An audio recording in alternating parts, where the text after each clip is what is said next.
우선 우리가 예수님을 나의 구세주로 나의 주님으로 믿고 영접할 수 있게 하신 분이 바로 성령 하나님이십니다.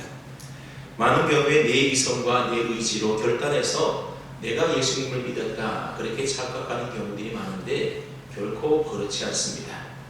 성령님의 역사로 저와 여러분들이 예수님을 믿게 된 것이고 저와 여러분들이 하나님의 자녀가 된 것입니다. 그래서 성령은 그것을 가르쳐서 성령의 인치심이다. 우리가 성령의 인치심을 받았기 때문에 예수님을 믿게 된 것이고 구원을 얻게 된 것이고 하나님의 자녀가 되어서 천국 가게 된 것입니다. 성령의 역사는 우리를 구원하는 것으로 끝나지가 않습니다. 성령님은 구원받은 우리 안에 내주하셔서 우리와 평생 함께 하시면서 우리에게 은혜를 베풀어 주시는데, 그래서 우리로 하여금 구원받은 하나님의 자녀답게 세상과 분별된 삶을 살게 해주시고 또 죄와 싸워서 이기게 하셔서 예수님을 닮아가도록 우리에게 은혜를 베풀어 주십니다. 또한 성령님은 어려움에 처한 우리를 위로해 주시며 우리를 도와주시고 또 우리가 어떻게 기도할지를 알지 못할 때에도 그때도 성령님은 우리를 대신하여 하나님께 간구해 주시는 분입니다. 그리고 환난을 겪을 때에 우리에게 천국을 소망하게 하시고 하나님의 사랑을 우리의 심령 가운데 부어주셔서 능히 이기고 승리하도록 만들어주시는 분 또한 성령 하나님이십니다. 그럼 우리가 신앙생활을 제대로 잘 하려면 그 무엇보다도 성령님의 은혜와 도우심과 인도하심을 받아서 날마다 성령 충만한 그리스도인이 될 때에 우리는 신앙생활을 제대로 잘 할 수가 있는 겁니다. 그러기 위해서는 우리가 성령님에 대해서도 잘 배울 필요가 있습니다. 성경에 보면 성령님을 나타내는 여러 가지 표현들이 있는데 성령님을 바람과 같다 그렇게 바람처럼 표현하기도 하고 또 성령님을 불과 같이 표현하는 것도 있고 또 성령님을 가뭄에 내리는 우리가 불렀던 찬송처럼 단비와도 같이 소개하기도 합니다. 그런데 오늘 본문에 보면 성령님을 가르치는 선생님과 같은 모습으로 우리에게 소개를 하고 있습니다. 오늘 본문보다 앞서 16절과 17절 말씀을 보면 이미 예수님께서 진리에 여기신 또 다른 보혜사에 대해서 이미 한번 말씀하신 바 있습니다. 그리고 오늘 본문에서 다시 한번 보혜사 성령님에 대하여 예수님이 말씀하시는 겁니다. 그렇다면 여러분, 예수님께서 마지막 제자들에게 고별 설교를 하시면서 왜 제자들에게 이처럼 성령에 대하여 반복해서 말씀하고 계시는 것이겠습니까? 그것은 그만큼 성령님이 제자들에게 있어서 우리 믿는 성도들에게 있어서 중요하기 때문에 그렇습니다.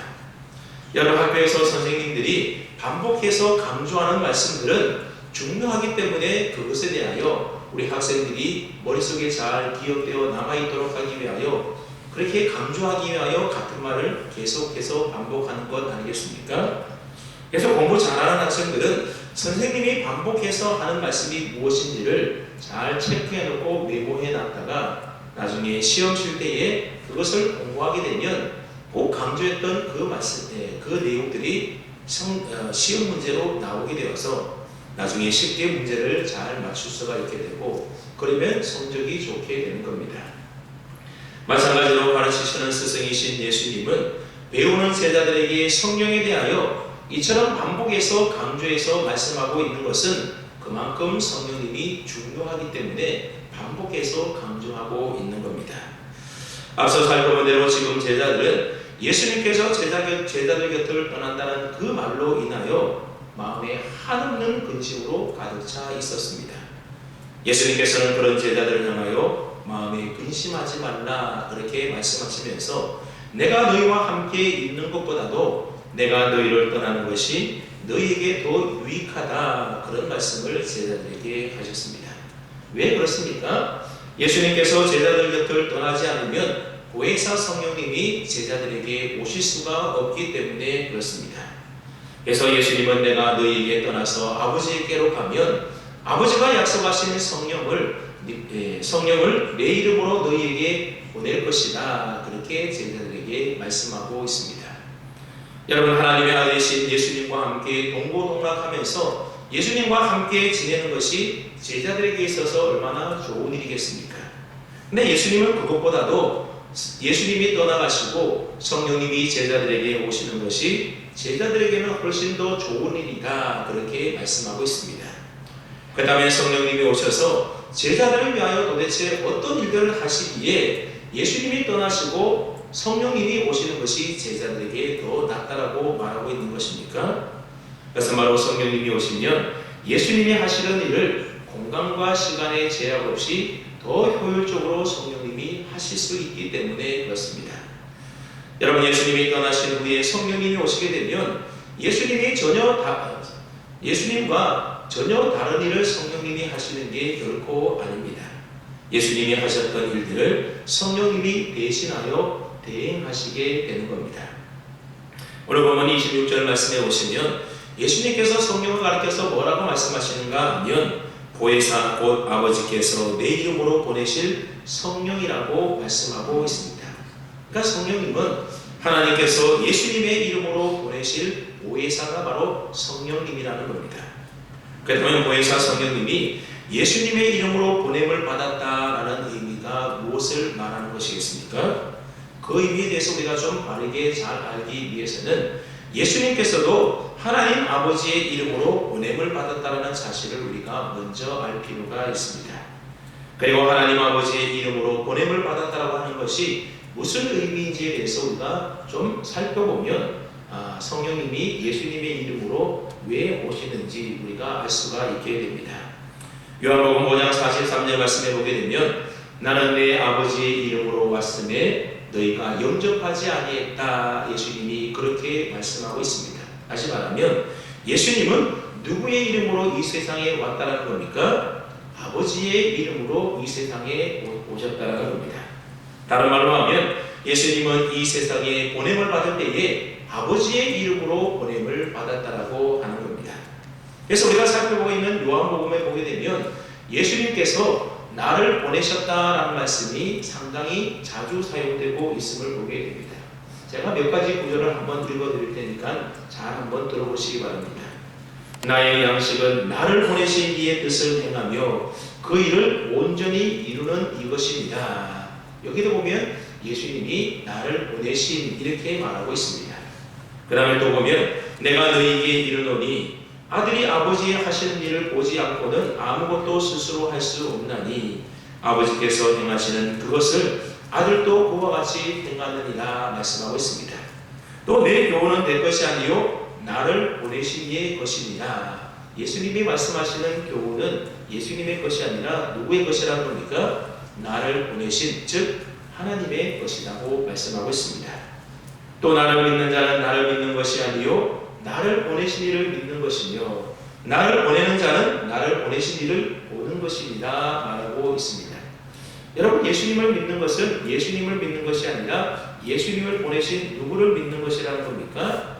아버지 곧 하나님을 믿는 것이고, 예수님을 보는 것은 예수님을 보는 것이 아니라 예수님을 보내신 아버지 곧 하나님을 보는 것이라고 예수님이 말씀하고 있습니다.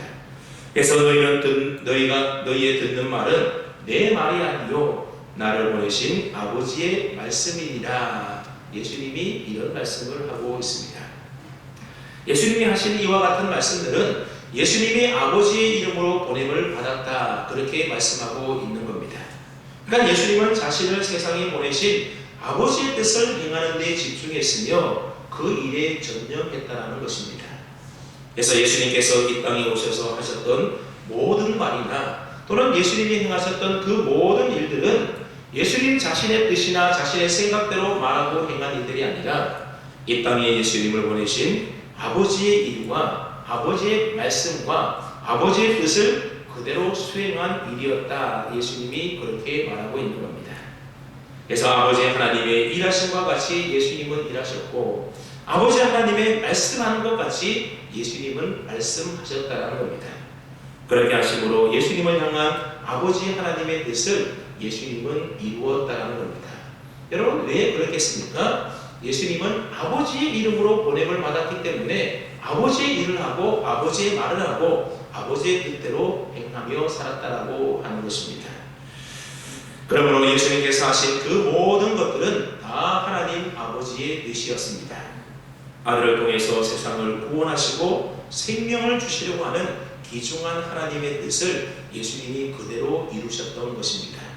그런데 이제 아버지의 이름으로 보냄을 받았던 예수님께서 이 세상을 떠나서 다시 아버지께로 돌아가려고 하는 겁니다. 그렇다고 해서 세상을 구원하기 위한 이 하나님 아버지의 뜻과 계획이 멈추거나 중단되어서는 안 되지 않겠습니까? 그래서 예수님을 대신하여 그 일을 수행할 분이 필요한데 그분이 누구시라는 겁니까? 그분이 바로 성령님이시고 하나님께서 예수님의 이름으로 성령을 보내주시겠다 그렇게 약속하고 있는 겁니다. 즉 아버지께서 아들의 이름으로 성령을 보내신다라고 하는 말은 무슨 의미인가 하면 성령님이 예수님이 하시던 말씀과 그 일을 이제 대신해서 수행하신다 그런 말입니다. 예수님께서 이 세상에 아버지의 이름으로 보냄을 받아서 아버지의 말과 아버지의 일을 그대로 행했던 것처럼 이제 성령님께서 예수님이 하셨던 말과 예수님이 하셨던 일들을 그대로 하기 위하여 누구의 이름으로 보냄을 받는다는 겁니까? 예수님의 이름으로 보냄을 받는다는 겁니다. 그러니까 바로 성령님이 하시는 일은 어떤 일이라는 겁니까? 예수님이 하시던 일, 예수님이 하시던 사역 그대로를 성령님이 하신다. 그런 의미가 바로 예수님의 이름으로 성령님이 오신다 그런 의미의 말입니다. 그 다음에 예수님이 떠나신 후에 예수님이 하시는 일을 성령님이 오셔서 대신 하는데 왜 그것이 제자들에게 더 유익하다는 겁니까? 똑같이 예수님도 일하셨고 성령님도 일하셨는데 왜 성령님이 오시는 것이 더 낫다라고 예수님이 말씀하십니까? 예수님은 인성을 가지신 육신의 몸을 갖고 계셨기 때문에 예수님은 시간과 공간의 제한 속에 살 수밖에 없었습니다. 그래서 예수님은 2000년 전 팔레스타인이라고 하는 그 지역에 한정되게 계실 수밖에 없었던 겁니다. 그래서 예수님의 말씀과 예수님이 행하셨던 일을 우리가 보고 싶고 듣고 싶어도 우리는 시간과 공간의 제약 때문에 그렇게 하는 일이 불가능하다는 겁니다. 그리고 그 당시의 사람들도 예수님을 만나려면 예수님이 계시는 곳에 찾아가야만 예수님을 만날 수가 있고 예수님의 말씀을 들을 수가 있고 예수님을 볼 수가 있었다는 겁니다. 그런데 여러분 성령님이 오신 후로부터는 그럴 필요가 없어졌다는 겁니다. 왜냐하면 그리스도의 영이신 성령님은 모든 시간과 공간을 초월하여 우리와 함께 계시고 우리에게 말씀하시고 우리를 가르치시고 우리를 생각하게 하시고 우리를 도우실 수 있는 분이기 때문에 그렇다는 겁니다. 그러니 이제부터는 누구든지 언제 어느 곳에 있든지 주님과 함께 동행하는 삶을 살 수 있게 되었다라고 하는 겁니다. 누구를 통해서요? 성령님의 오심으로 성령님을 통하여 그 일이 가능하게 되었다는 겁니다. 그런 의미에서 예수님은 내가 너희 곁을 떠나서 보혜사 성령이 너희에게 오는 것이 더 좋은 일이다 그렇게 말씀하고 계시는 것입니다. 그 다음에 하나님 아버지께서 예수님의 이름으로 보내실 성령님은 이 세상에 오셔서 예수님 대신에 어떤 일을 하신다라고 말씀하십니까? 예수님 대신에 이 세상에 오셔서 성령님이 하실 일이 여러 가지가 있지만 오늘 본문에 보면 예수님은 스승의 역할로서 성령님이 오셔서 하는 일들에 대하여 크게 세 가지로 말씀하고 있습니다. 첫째로 성령님이 오셔서 보혜사의 일을 하신다 그렇게 말씀하고 있습니다. 여러분 26절에 보면 하나님께서 보내실 성령을 가리켜서 예수님은 보혜사다 그렇게 말씀하고 있습니다. 이 보혜사라는 말은 이미 우리가 지지난 시간에 살펴보았습니다. 이 보혜사라는 말은 헬라어로 파라클레토스라는 말인데 옆에서 돕는 자다 그런 뜻을 가지고 있는 말입니다. 마치 가정에서 어머니들이 어린 자녀들을 도와주고 돌보는 것과 비슷한 역할을 하는 것이 바로 파라클레토스 보혜사라는 의미의 말입니다. 여러분 어린 자녀들은 자기 스스로의 힘으로 할 수 있는 일들이 별로 없지 않습니까? 그래서 옆에서 엄마가 이것저것 돌봐주고 챙겨주고 해야만 그 아이가 제대로 살 수가 있게 되는 겁니다. 근데 좀 지혜로운 엄마들은 어린 자녀들을 돌봐준다고 해서 무턱대고 다 챙겨주지 않는다는 겁니다. 어린 자녀들이 할 수 있는 일들에 대해서는 그냥 놓아둡니다. 그래서 웬만한 일들은 아이 스스로 할 수 있도록 내버려 두고 옆에서 기다려주고 또 지켜봐주고 그럽니다. 그러다가 엄마가 챙겨줘야 할 결정적인 순간에는 아이가 할 수 없을 때는 그때는 엄마가 옆에서 도와주게 된다는 겁니다. 여러분, 하지만 좀 미숙한 엄마들은 아이 스스로 할 수 있는 기회들을 주지 않고 엄마가 무조건 다 챙겨주게 되는 겁니다. 보혜사 성령님이 하는 역할은 지혜로운 엄마의 역할과도 같다라는 겁니다. 우리 옆에서 우리로 하여금 스스로 할 수 있도록 항상 우리와 함께 하시면서 우리를 격려해 주십니다. 게다가 정말로 어렵고 힘든 결정적인 순간에 그때 우리를 도와주시고 우리를 지켜주시고 우리를 보호해 주시는 겁니다. 특별히 성령님은 서론에서 얘기했듯이 우리로 하여금 예수님을 믿을 수 있도록 도와주시고 또한 우리로 하여금 거룩한 하나님의 자녀로 선을 행하며 살아갈 수 있도록 우리를 도와주십니다. 뿐만 아니라 우리 인생의 어려운 순간순간마다 힘들고 지쳐서 도저히 내 힘으로 감당할 수 없을 그때에도 성령님이 우리를 도와주시는 것입니다. 에베소서 8장 26절 말씀에 보면 이와 같이 성령도 우리의 연약함을 도와주신다, 그렇게 말씀하고 있습니다. 여러분, 성령님은 우리의 연약함을 다 알고 계십니다.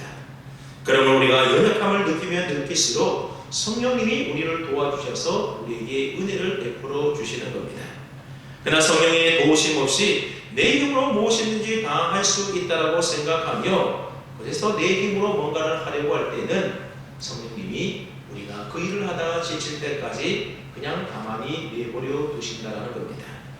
여러분, 성령님은 인격자이시기 때문에 그분을 의지하고 도움을 구하는 자에게 도와주신다고 하는 사실을 아시고 여러분 인생에 어려움이 있을 때에 하나님의 도우심과 은혜가 필요할 때에 그냥 가만히 계시지 마시고 사모하는 마음을 가지고 성령님을 의지하시고 붙드시고 도와달라고 꼭 구하시기를 바랍니다. 여러분에게 지혜가 부족합니까? 그러면 여러분이 스스로 문제를 해결하지 마시고 지혜가 풍성하신 우리 성령님께 구할 수 있기를 바랍니다. 그러면 우리에게 지혜를 주신다는 겁니다. 의지력이 부족합니까? 인내력이 약합니까? 성령님께 구해 보십시오. 도와주신다는 겁니다. 그러므로 성령님은 우리에게 무엇을 말씀하십니까? 약할 때 그때가 곧 강함이다, 그렇게 말씀하고 있습니다. 여러분, 왜 약할 그때의 강함이 되겠습니까? 우리는 약하지만 우리를 도와주시는 성령님은 강하시기 때문에 약할 그때에 우리가 도와달라고 하면 그때 우리가 비로소 강하게 되는 것입니다. 여러분, 오늘 어린 소년 다윗이 블레셋 장군 골리앗을 어떻게 이겼습니까? 다윗이 골리앗보다도 힘이 더 세서 이긴 것이 아니었습니다. 다윗이 불맷돌을 평소에 잘 던지는 연습을 해서 그래서 명중을 시켜서 이겼겠습니까? 그것도 아닙니다. 성령님께서 연약한 다윗을 도와주셨기 때문에 다윗이 이겼던 겁니다. 여러분, 무엇을 보면 알 수가 있습니까? 성경은 다윗이 던진 돌이 골리앗의 이마에 박혔다라고 기록하고 있습니다. 여러분, 이것은 하나님의 은혜와 도우심이 아니고서는 도저히 불가능한 일인 것입니다. 여러분, 삼손이 수많은 블레셋 사람들을 물리쳤을 때가 언제입니까? 하나님의 영이신 성령님이 삼손과 함께 하실 때에, 그때 도와주실 때에 삼손이 블레셋 사람을 물리칠 수가 있었습니다. 반면에 삼손은 언제 블레셋 사람들에게 붙잡혀서 두 눈이 뽑히고 그들의 조롱거리가 됩니까? 하나님의 영이신 성령님이 삼손을 떠날 때였습니다. 아무리 위대하고 고상한 사람이라 하더라도 성령님의 도우심 없이는 결코 승리할 수가 없는 겁니다. 그럼 우리는 우리 안에 계셔서 우리의 연약함을 아시고 능히 도우실 수 있는 보혜사 성령님에게 나의 연약함을 도와달라고 기꺼이 요청해야 하는 겁니다. 그래서 저와 여러분 모두가 지금도 우리 곁에서 연약한 우리를 도와주시고 우리를 인도해 주시고 보호해 주시는 보혜사 성령님의 도우심을 받아서 늘 강건하게 되는 은혜와 복을 다 누릴 수 있기를 바랍니다. 아멘. 둘째로 성령님은 오셔서 모든 것들을 가르쳐 주십니다. 26절 중반절을 한번 보십시오. 그가 너희에게 모든 것을 가르치고 그렇게 말씀합니다. 모든 것을 다 가르치신다는 겁니다. 누가 가르친다는 겁니까? 성령님이 가르친다는 겁니다. 여기서 가르치다라고 하는 말은 헬라어로 디다스코라는 말을 사용하고 있는데, 이 디다스코라는 말은 일반적으로 선생이나 부모가 학생이나 자녀들을 가르치는 것 같은 교육을 의미하는 말이 디다스코입니다. 그런 의미에서 성령님은 믿는 자들의 스승이고 교사라고 하는 겁니다. 그러면 인류의 최고의 스승이 바로 예수 그리스도이신데, 성령님은 바로 그 그리스도의 이름이 바로 성령인 것입니다. 그러니 성령님 역시도 가장 위대한 최고의 스승님이 되신다는 겁니다. 무엇보다도 성령님은 진리의 영이기 때문에 우리를 모든 진리 가운데로 가르치시고 인도하십니다. 또한 성령님은 지식과 지혜의 영이셔서 우리를 어떻게 가르쳐야만 가장 효과적인지에 대해서도 성령님은 너무나도 잘 알고 계십니다. 또한 성령님은 하나님의 깊은 것까지도 다 통달하고 계시기 때문에 하나님의 온전한 뜻대로 우리를 가르치시고 인도하신다는 겁니다.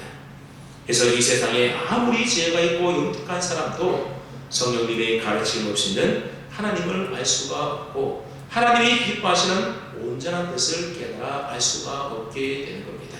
오직 누구를 통하여 알게 된다는 겁니까? 우리 세상적인 지혜와 지식을 통해서가 아니라 오직 성령님을 통해서, 성령님의 가르치심을 통해서 우리가 하나님을 알 수가 있고, 또 하나님의 기뻐하시고 온전한 뜻을 깨달아 알 수가 있는 겁니다. 여러분, 성령님의 가르침 없이는 그 어느 누구도 자신이 죄인임을 깨달아 알지 못하며 그 죄에 대한 하나님의 무서운 심판이 있음도 알 수가 없는 겁니다.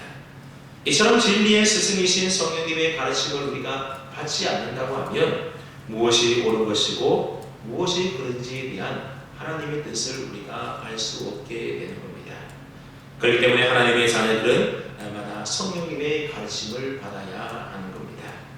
그러면 성령님은 가장 확실하게, 가장 선하시게, 가장 올바르게 우리를 인도하시고 가르치시고 지도하실 수가 있습니다. 그래서 우리가 성령님을 스승으로 모시고 산다면 다른 선생이 필요 없을 정도라고 성경은 말씀합니다. 요한일서 2장 27절 말씀에 보면 우리 한번 찾아서 함께 읽어볼까요? 성경을 조금 뒤로 넘기셔서 요한일서 2장 27절입니다.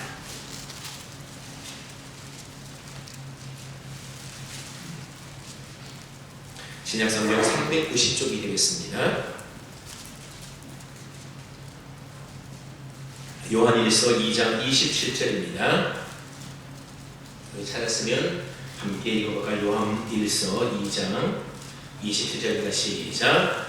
너희는 주께 받은 바 기름 부음이 너희 안에 거하나니 아무도 너희를 가르칠 필요가 없고 오직 그의 기름 부으심이 모든 것을 너희에게 가르치며 또 참되고 거짓이 없으니 너희를 가르치신 그대로 주 안에 거하라. 여러분, 무슨 말입니까?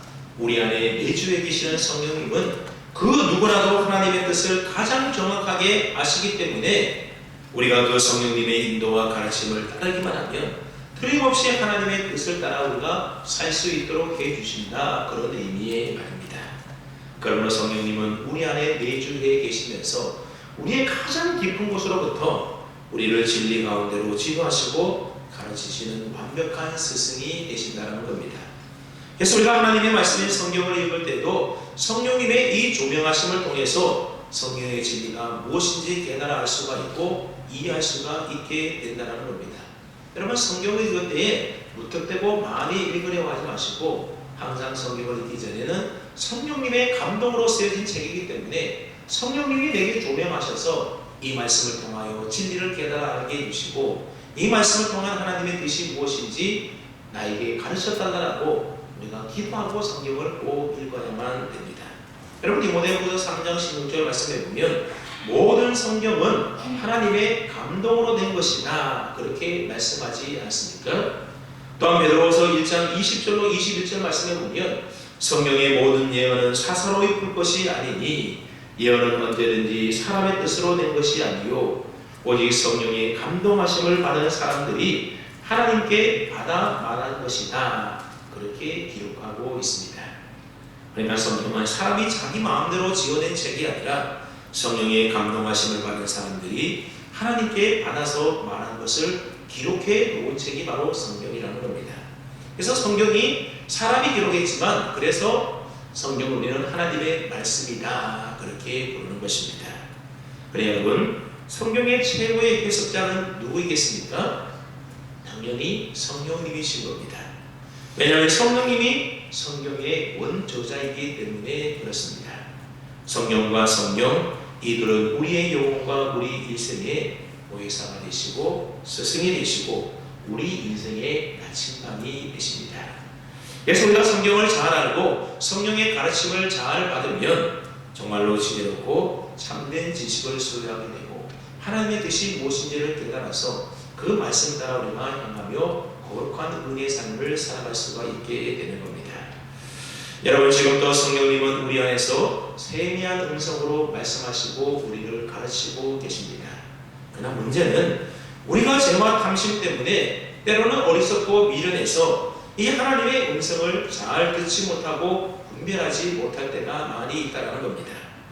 또한 내면에 들리는 이 하나님의 음성이 무조건적인 성령의 음성이 아닐 수도 있다는 사실에 우리가 좀 조심할 필요가 있습니다. 때로는 그 음성이 내 생각일 수도 있고 때로는 마귀가 주는 생각일 수도 있다는 겁니다. 문제는 이것이 성령의 음성인지 아니면 마귀가 주는 생각인지 그냥 그저 내 생각인지 잘 분별해야 되는데 이게 분별하는 게 참 쉽지가 않다는 겁니다.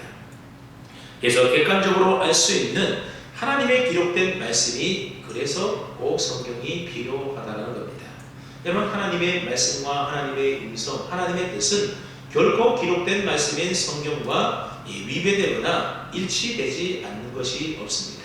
그래서 우리가 하나님의 말씀을 들었을 때는 항상 하나님께서 성경 말씀을 통하여 우리에게 다시 확인시켜주는 그 작업을 거치지 않고는 그것을 하나님의 뜻이라 생각하고 섣불리 하다가는 큰 실수와 낭패를 보는 경우들이 많이 있게 됩니다. 여러분, 성령 하나님은 우리 마음에 빛을 비추어서 하나님의 말씀을 우리로 하여금 깨닫게 해주시고 이해하도록 해주십니다. 하지만 성경과 대입되고 성경에 맞지 않는 다른 말씀을 우리에게 하시는 것이 결코 아니라는 겁니다. 언제나 성경 말씀에 근거한 정확한 하나님의 말씀으로 우리를 깨닫게 해주시는 겁니다. 그러므로 여러분들이 하나님의 말씀, 하나님의 뜻을 알고 싶어서 하나님 앞에 뜻을 알게 해달라고 기도했을 때에 무엇인가 우리 마음속에 하나님의 음성으로 들려지는 것이 있을 때는 항상 진리의 성경 말씀, 객관적인 성경 말씀에 근거해서 그 말씀과 일치되는지를 우리가 잘 살펴보는 확인 작업이 반드시 필요한 것입니다. 그러므로 저와 여러분 모두가 겸손한 마음으로 성령님의 가르침과 조명하심을 통하여 우리가 영적인 교육을 잘 훈련받아야 됩니다. 그래서 예수 그리스도를 믿는 것과 아는 것에 하나가 되어서 우리 모든 성도들이 다 그리스도의 장성한 분량에 이르기까지 믿음이 충만하게 자라날 수 있기를 주님의 이름으로 축원합니다. 아멘. 셋째로 성령님은 오셔서 모든 것을 생각나게 해 주신다라는 겁니다. 우리 26절 하반절 말씀, 내가 너에게 거기 답을 읽어봅니다. 시작. 내가 너에게 말한 모든 것을 생각나게 해 주신다는 겁니다. 누가 생각나게 해 주신다는 겁니까? 성령님이 오셔서 생각나게 해 주신다는 겁니다. 여기서 생각나게 한다고 하는 말은 알고 있던 것, 가르침을 받았던 것들, 또 보았던 것들을 까맣게 다 잊어버리고 있었는데 그것을 다시금 생각나게 하신다. 그런 차원을 뛰어넘어서 그 의미까지도 깨달아 알 수 있도록 해주신다. 그런 의미의 말입니다. 여러분, 예수님의 제자들은 3년 동안 예수님과 함께 다니면서 예수님으로부터 수없는 말씀들을 들었고 예수님께서 행하신 많은 일들을 그들이 직접 보지 않았습니까? 하지만 그때 당시에는 예수님이 하시는 말씀이 무엇을 의미하는지, 무엇을 뜻하는지, 무엇 때문에 예수님이 이런 일들을 행하셨는지 사실 제자들은 알지 못했습니다. 그래서 예수님으로부터 부지런도 참 많이 들었습니다. 그래서 예를 들어 보면 베드로는 예수님께서 이제 대제사장과 장로들에게 고난을 받고 제3일 만에 죽으셨다가 제3일 만에 살아나셔야 할 것에 대하여 말씀하셨을 때에 이 베드로는 예수님의 그 말씀을 듣고 예수님 절대로 죽을 수 없습니다. 그렇게 가르마갔습니다. 그때 예수님은 그런 베드로를 향하여 뭐라고 말씀하십니까? 사탄아 물러가라. 너는 나를 넘어지게 하는 자로다. 내가 하나님의 일을 생각하지 않고 사람의 일을 생각한다. 그런 책망을 들었습니다. 여러분, 그 말씀을 들었을 때에 이 베드로가 예수님의 그 말하는 뜻이 무엇인지 모르고 얼마나 섭섭했겠습니까? 또 예수님께서 제자들에게 말씀하시기를 오늘 밤 너희들이 나를 홀로 두고 다 뿔뿔이 흩어져 도망갈 것이다. 그렇게 말씀하셨을 때도 베드로가 뭐라고 말합니까? 예수님, 다른 사람들 몰라도 나는 죽을지언정 절대로 주님을 버려두고 떠나지 않겠습니다. 주님을 위하여 내 목숨을 버리겠습니다. 그렇게 호언장담하지 않습니까? 그러나 예수님께서는 그런 베드로를 향하여 오늘 밤 내가 다 꿀기 전에 3번 나를 모른다 부인할 것이라고 말씀하셨습니다. 그때 당시에는 도무지 이해할 수가 없는 말씀이었지만 베드로가 예수님을 모른다고 3번이나 부인하고 나니 새벽 닭이 묻는 겁니다. 그때야 베드로는 주님의 말씀이 생각나서 밖에 나가서 통곡하고 울었다. 성경은 그렇게 말씀하고 있지 않습니까? 그렇습니다. 성령님은 우리의 죄를 생각나게 해주십니다. 우리의 교만함도 미련함도 연약함도 다 생각나게 하시고 또한 예수님의 말씀도 성경 말씀도 우리로 하여금 생각나게 해주십니다. 무엇보다도 사도들이 성경을 기록할 때에 성령님의 이 생각나게 하심은 얼마나 요긴하게 필요했는지 모릅니다. 여러분과 요한복음을 읽어보면 사도 요한이 어떻게 군더더기 하나 없이 정확하게 예수님의 말씀을 옆에서 마치 받아 적은 것처럼 이렇게 그대로 기록했을까? 여러분 참 신기하지 않습니까? 그 많은 말씀들을 어떻게 잊어버리지 않고 다 기억해냈겠습니까? 요한이 IQ가 좋고 기억력이 뛰어나고 머리가 이상해서였겠습니까? 그렇지가 않습니다. 요한이나 바울이나 모든 성경의 저자들은 성경을 기록할 때에 앞서 이야기했던 것처럼 성령님께서 영감해 주시고 조명하여 주심으로 예수님이 말씀하신 것을 생각나게 해 주셨던 겁니다. 단지 인간적인 IQ나 기억력의 문제가 아니라 성령의 생각나게 하시는 사역의 결과와 열매로서 사도들이 예수님의 말씀을 기억해내어서 이와 같이 성경을 기록할 수가 있었다는 겁니다. 그래서 우리가 수천 년이 지난 지금에도 예수님의 말씀을 그대로 읽을 수가 있고 예수님이 무슨 말씀하셨는지 우리는 귀담아 들을 수가 있는 것입니다. 성경을 기록한 사도들뿐만 아니라 오늘날 저와 여러분들도 성령님이 생각하게 하시는 이 사역으로 말미암아 주님의 말씀과 성경 말씀으로 우리는 가르침을 받을 수가 있는 것입니다. 그 다음에 여러분, 성령님의 가르치는 사역과 성령님의 생각나게 하시는 이 모든 사역들의 목적이 무엇이겠습니까? 무엇 때문에 성령님은 우리를 가르치시고 우리와 하여금 깨닫게 하시고 우리와 하여금 생각나게 하시는 것이겠습니까? 그것은 바로 우리로 하여금 거룩한 하나님의 자녀로 만들기 위함 때문이라는 겁니다. 그래서 우리로 하여금 천국에서 살 수 있는 천국 백성 거룩한 성도로 변화시키기 위함인 것입니다. 천국의 시민권만 갖는 것이 아니라 천국의 시민답게 살아갈 수 있는 정말로 천국 백성으로 만들어가고 계시는 겁니다. 이것이 바로 성령님이 오셔서 믿는 성도들을 위하여 하시는 성령님의 스승사역, 즉 성화사역인 것입니다. 우리들을 거듭나게 하실 뿐만 아니라 성숙한 믿음의 사람으로 우리를 만들어가고 계시는 겁니다. 여러분, 예수님을 믿으면 우리 모두가 즉시 성도가 되고 거듭난 하나님의 자녀가 되지 않습니까? 하지만 성도다운 행실, 하나님의 자녀답게 살아가는 그 완성적인 삶을 우리가 금방 살 수 있는 것은 결코 아닙니다. 아직도 연약하고 어리고 불완전하고 흠과 티가 많이 있습니다. 그래서 더 성숙하고 더 자라나야 하는 겁니다. 그래서 필요한 것이 무엇입니까? 훈련받고 양육받는 일이 그래서 필요한 것입니다. 많은 성도들이 아직도 여전히 영적인 어린아이 단계에 계속해서 머물러 살고 있다는 겁니다. 예수를 믿고 구원받고 거듭났지만 여전히 내가 주인이 되어서 내 육체의 세력대로 내 마음대로 살아갑니다. 여러분, 하지만 우리가 그리스도인들이 되었다라고 하는 것은 영적인 어린아이로 계속해서 머물러 있어서는 안 되는 겁니다. 우리의 영혼도 믿음도 더 자라나고 성숙해야 하는 겁니다. 그러기 위해서는 어떻게 해야 되겠습니까? 하나님의 말씀인 성경의 진리를 깊이 알고 깨닫고 그 말씀 따라 순종하면서 나는 날마다 주어지는 훈련과 연단의 과정을 반드시 거쳐야만 한다는 겁니다. 우리의 그러한 영적 성장을 누가 도와주신다는 겁니까? 우리 안에 내주에 계셔서 우리를 가르치시고 우리로 생각나게 하시는 성령님이 우리로 하여금 그렇게 자라나도록 도와주신다는 겁니다. 사랑하는 여러분, 성령님은 우리의 연약함을 언제나 도와주시는 또 다른 보혜사이십니다. 성령님은 진리의 영으로 우리를 모든 진리 가운데로 인도해 주시고 가르쳐 주시는 분이십니다. 그래서 사도나 성경의 기자들이 성경을 말씀을 기록할 때도 조명해 주셨고 또 예수님의 말씀을 기억나게 해 주셨습니다.